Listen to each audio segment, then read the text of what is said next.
Chucky. Cheese. Clubhouse. Everywhere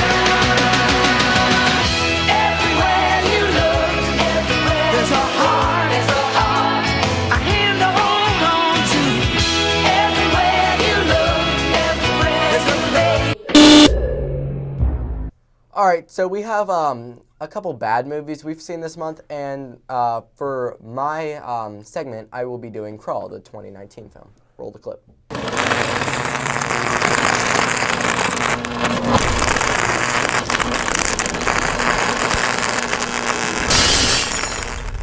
The state of Florida has issued a Category 5 hurricane warning. All residents must evacuate immediately. Grab your families, your loved ones, and get out. Dad! We won't be able to come for you. Dad!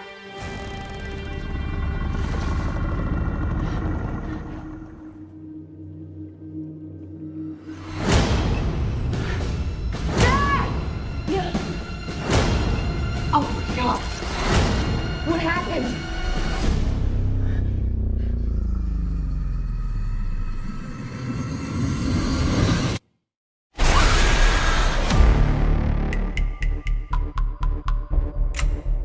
Haley, are you hurt? I'm fine. Hello, can anybody hear me?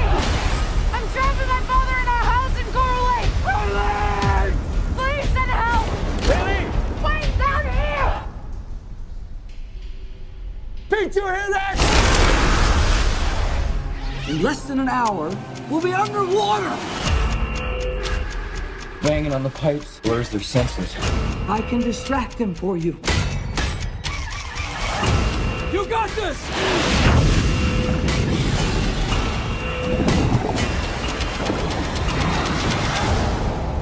You need to go now. I'm not leaving you here.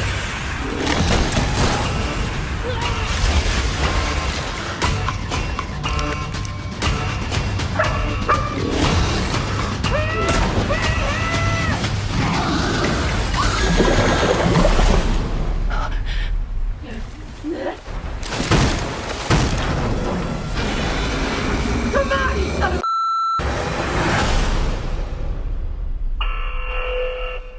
Crawl is a movie that takes place in Florida, and the main character, Haley, is a competitive swimmer. She goes, her dad isn't picking up the phone, so she, tries to find him, and she finds her dad with a bite mark in his, left shoulder, and in the basement. And while she's dragging him out of the basement after, they, get to the house and stuff, this is 20 minutes in. What? So after 20 minutes, you finally get to the basement. It's a bunch of filler. Just tells you that she was a competitive swimmer, all this stuff. Then after that, she's dragging him, and a giant alligator comes and breaks through the stairs and tries to attack her, and she runs away with the dad pulling the dad away from the alligator through these bars, which apparently he can't break. And apparently that's their safe zone. Like I said, this is a horrible movie. So I was expecting a little bit more because some of the actors are actually well known. And there's Teresa from the Maze Runner. And I think the dad's actually unknown. But because he hasn't been in a lot of things. Well, continuing with the story, there's a hurricane that's coming, and that's what's bringing all these alligators out and through the sewer and stuff. They come from the sewer and into his basement, and the rain starts pouring in and starts filling up the basement, and they have to try to get out, but there's two crocodiles or alligators, I'm gonna say, in the basement. So as they're trying to get out, people are just searching, making sure no one's in there. And the guy comes down, and the alligator takes him and brings him, thrashes him around and then kills him. And that's the only time you're okay, so someone died after a little bit of a fight. Wait!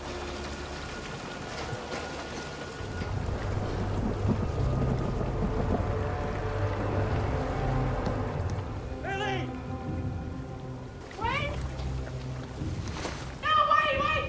Stop! Stop! Wait, don't come down! Hey! Wait! There's 2 gators down here! Okay, hold on! Don't move, hold on! Come here, Pete. Did you copy? Pete, you hear that? And then you get this scene where Haley is running for her dad. The crocodile, I'm just going to say crocodile. The crocodile bites her leg and just throws her. Like, this is a full-on bite of a crocodile. That's not how things work. It was not okay. After that, though, the crocodile bites her hand, and she takes a gun and has it in his mouth and just shoots him multiple times. This doesn't make sense.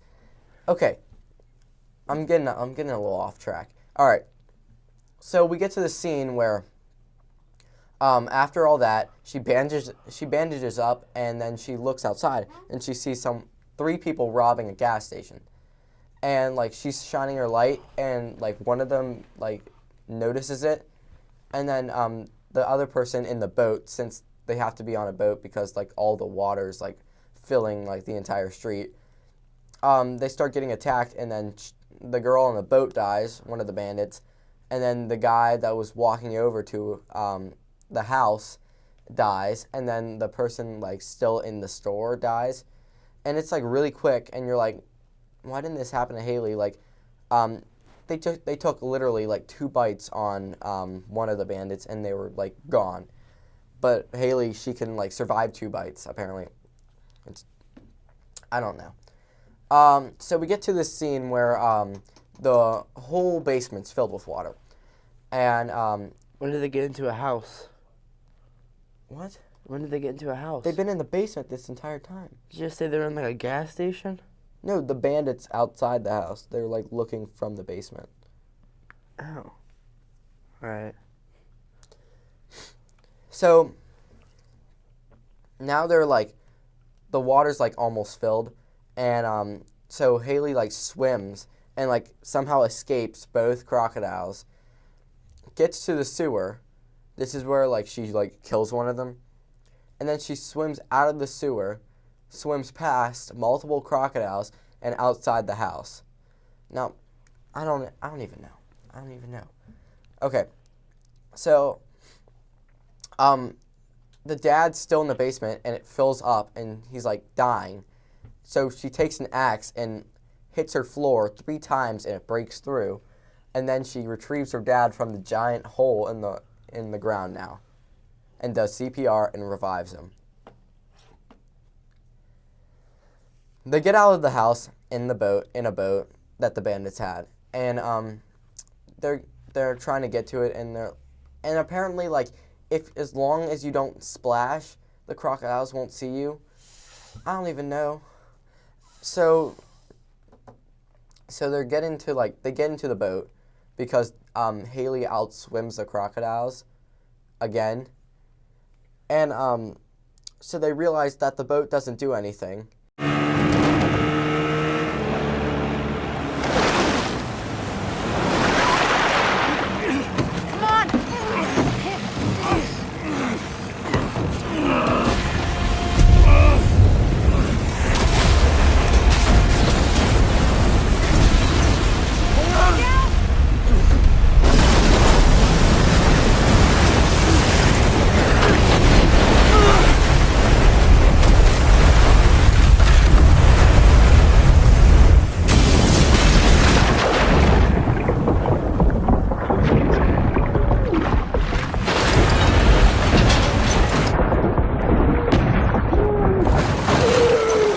So they're back in the house, and now they're on like the 2nd floor, and then a crocodile takes the dad's arm, bites it off, and then you're like, why didn't this happen like 100 other times?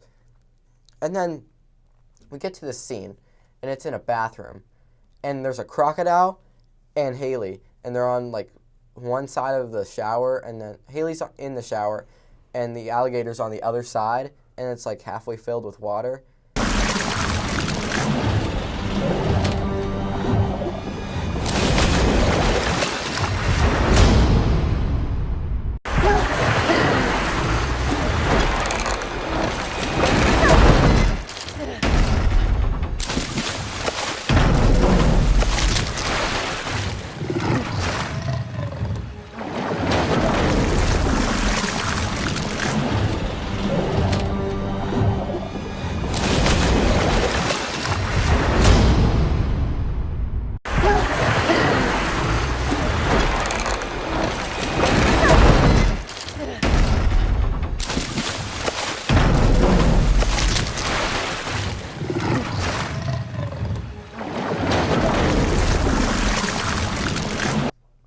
So, it just doesn't make sense. So finally, we get to the scene where another crocodile, bites Haley's shoulder and spins her around, and she grabs a flare and hits, like, I don't know, what would I say, like tasers him with it. And she goes flying out the window. And then, since it's water, she grabs onto the roof and like gets up, pulls her dad out and the dog that's been with them the entire thing, and somehow like gets out, has flares, and gets saved by a helicopter. Doesn't make sense. Just doesn't make sense. It's not realistic. All right, now But it's a movie. Yeah, I feel like Chris has this movie for other bad things than not being realistic. just listen.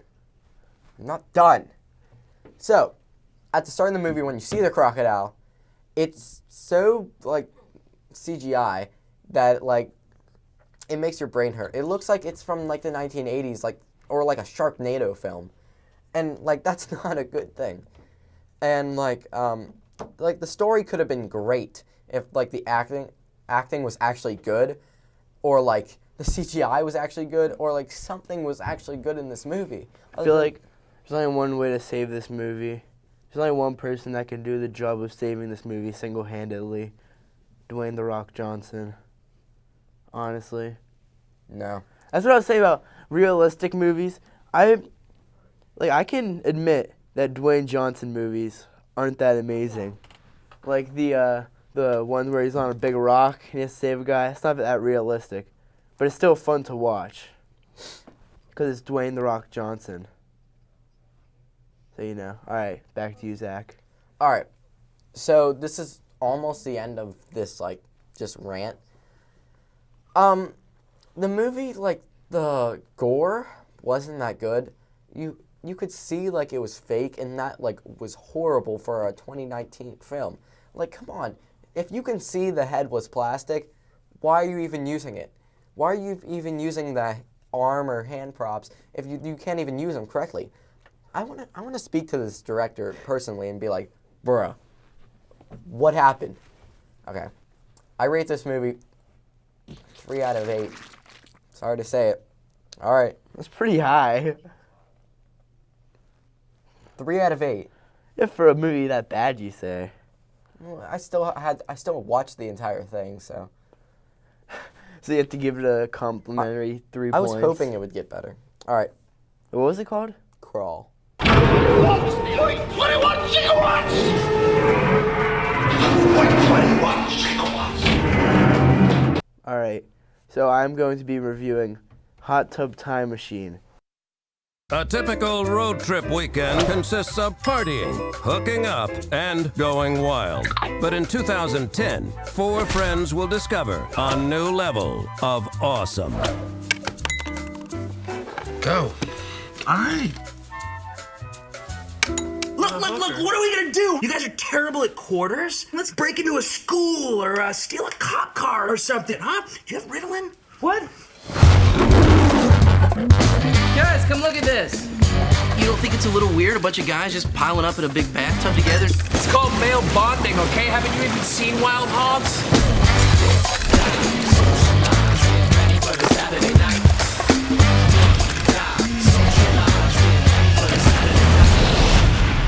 Watch out, here I What the hell happened last night? Is there some kind of retro thing going on this weekend? There's something going on in here. Dude is rocking a cassette player. Leg warmers. I'm sure there's a good explanation for all this. Jerry girl! Excuse me, miss. What color is Michael Jackson? Black? Winterfest 86! I don't understand how we back in time! I'm so scared. Must be some kind of hot tub time machine. This March, This is a very special model that you have here. You know exactly what's going on here, don't you, old man? Come on, it's the 80s. Let's do what we want. Free love. Hey, let's get this party started. Mom? forget the present. Why did I ever break up with her? What was I thinking? Wow. And now the universe is giving me another shot. This is gonna be the best weekend like ever. I feel pregnant. Change the future. There's money to be made here, man. We could invent iPods, Prius, Match.com, short ribs. We could combine Viagra with Twitter. What? Twitagra. Boom! And kick some past. You're breaking up with me? That's not how this happens. Do you know what happens to you when you get fat? I mean, like, fat. Hot Tub Time Machine. Could I text you later? Wait, what? Are you online at all? I have no idea what you're saying. How do I get a hold of you? Come find me. That just sounds exhausting.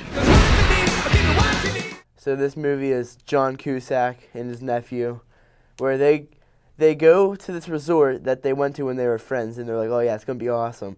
So they get into this hot tub, and oh my gosh, guess what the hot tub is? Can anybody guess?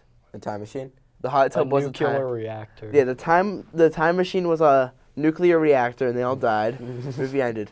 So the hot tub took them back to like 1985, and they were like, oh my gosh, we have to do everything we did when we were kids to make this right. So they did everything they did, and they had to get stabbed in the eye and stuff because a lot of bad things happened there. And then at the end of the movie, they were going home because there's this soda that activated the hot tub to turn into a time machine, and then they had to find that soda and pour it on the hot tub again to get it to go back to the future. That sounds really dumb. So so that's what they have to do, and they go on a quest to find it at the end. But then their one friend, Lou, is like, yo, I'm just going to stay behind, guys. So he stays behind, and then when they get back, like, everything is like John Cusack's girlfriend left him. So he fell in love with this one girl while he was back in time. So then Lou made him marry her in the future. And then his other friend, he made him make like a massive studio for music because that was his passion, and he owned Lugal because like he had knowledge of the future, so he just could do whatever he wanted. So yeah, but here's the thing with that. I don't think I would want my life changed by a random guy when I go back into the future. I just feel like that's kind of a weird aspect to like get your life completely changed. Or like have someone tell you what to do. No, it's like completely changed. Like he married this girl, and there's like pictures of his wedding on the wall, and he wasn't even there. But overall, the movie was like, it was easy to watch, and it wasn't hard to like. It was just an easy movie to sit down and like relax and watch. It wasn't very good, I don't think. It was like the acting was good, but it just wasn't like a very good. I don't know, like it wasn't very funny most of the times. It was just like alright, just an average film. So I think I'd give it like a 4 out of 8. Alright, that's my movie review. Today, I'm going to review Bad Times at the El Royale.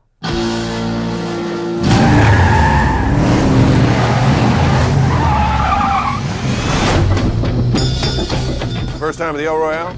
You have the option to stay in either California or Nevada. I always wanted to stay in the honeymoon suite, even though I'm not currently on my honeymoon. What are you doing out here? I got a job singing in Reno tomorrow. Don't pay nothing, but singing. This is not a place for a priest, Father. You shouldn't be here.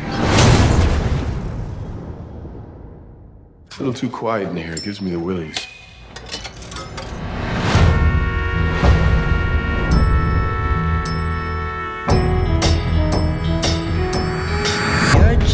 too good to be true. Sir, Can't take my eyes off of you. we have a problem. You'd be like heaven to You watch me? I only watch who they tell me to watch. Who's they? Management. You think you could just take what's mine? I wouldn't come a hunting. No, I figured you would. And I'd be ready when you did. Are you lost, Father? Can I confess something to you? I'm not really a priest. It's a game. It all starts with a simple choice. Would you mind opening the door? No, I ain't gonna do that. Which side are you on? Right, wrong, God or no God? Red or black? I've done horrible things. So's everybody. to be true. Can't take my eyes off of you. So, Bad Times at the El Royale. It's this movie about a story. Story that happens at the Hotel El Royale. And guess what happened there? There- Bad things. You're going Wow. to have a bad time. So, it's a story about this group of people who all show up one night at the El Royale. But that's not how it starts. The movie starts with a guy walking into the El Royale, and he just buries a briefcase under some of the floorboards. And he looks very paranoid. He has a gun. And then we see him walk outside, and a dude just shoots him, and he dies. Someone shoots him? Yeah. Yes, he gets shot and he dies. And that's how the movie starts. Nice. So the best way to describe this movie without spoiling anything. Do you find out who it is? Or like, Yeah. the reason? Yeah, you find it. You don't find out the reason he put it there. Yes, you do. Oh. Okay. So the best way to describe this movie without spoiling it, because this movie you gotta go in without knowing a lot or anything, because this is a big mystery movie. So pretty much, as the movie goes on, you learn more and more. You start to guess and think a bunch of things during the whole time. But as you see the point of view of each character, you learn more and more information about each of the other ones. And it's confusing a lot of times. But also at the same time, it's very interesting. Like this movie, the story is very well written, and it has a nice exposition all the way to a climax and resolution. But the aspects I didn't really like were some of the directing choices and the music choices. Not because they were necessarily bad, because of how derivative they were. If you watch this movie, you should go in knowing it's a lot like Tarantino. If you've watched The Hateful Eight, I'd say it's a lot like that movie. Except it takes place instead of, like, after the Civil War, after the Vietnam War. But it's just, like I've said, it's very derivative. It takes a lot of aspects, such as the cinematography and some of the music choices, very reminiscent of him. And if you went in not knowing, you might even think it was a Tarantino movie, but it's not. And that just felt really disingenuous to me and very rip-off-ish. Even though the story and film itself were mostly good at heart, I didn't like those aspects of it. And it led me to not enjoying the film as much, as it felt like a rehashing of stuff that had been done. Overall, I'd say this movie, you should probably watch it because it's a pretty interesting film. And I'd recommend it for the story alone because the story is a very interesting one. But I wouldn't recommend it for its directing as it's derivative.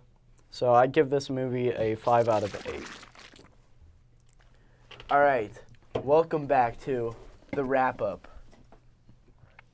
Today, on the wrap-up, me and Cooper will be debating our thoughts on Bad Times at the El Royale. I thought it was a pretty good movie. I thought it was a decent movie, but was very derivative of other films. All right. All right, Josh. What are your reasonings? Well, like I said in my review, Cooper, you're supposed to like give reasons mine because I already said why. I really like this movie. I think every character had their own spotlight in this movie. Like the movie spent at least maybe like 7 minutes on each character that went there. It even went into some backstory of the waiter guy. Or it wasn't a backstory, but like they gave him a character. Yeah, the clerk. They even gave him a character, which I really enjoyed. And like, I don't know, I thought it was just very interesting. A very interesting movie, like always very suspenseful. So also never mind. There's some good actors in here too. Like really good actors. I'd agree some of the actors did good, but I'd say some of the actors' performances weren't that great. Well, such as Chris Hemsworth. He comes in at the end of the movie. I won't say what he is because I don't want to really spoil much, but I don't think he gave the best performance. Like, his character didn't fit him, like, at all. Would you agree with that, or would you debate that? I feel like you want me to debate it. Well, I don't remember. I mean, Wait, Chris Hemsworth, you expect these big, tough guys, and he's playing, like, a not Marilyn Manson. Like a cult leader. Yeah, like. But also. What's his name now? I can't remember. Charles. Yeah, Charles Manson kind of character. And it just doesn't fit him right. Like. I can almost agree that it doesn't really fit him as an actor.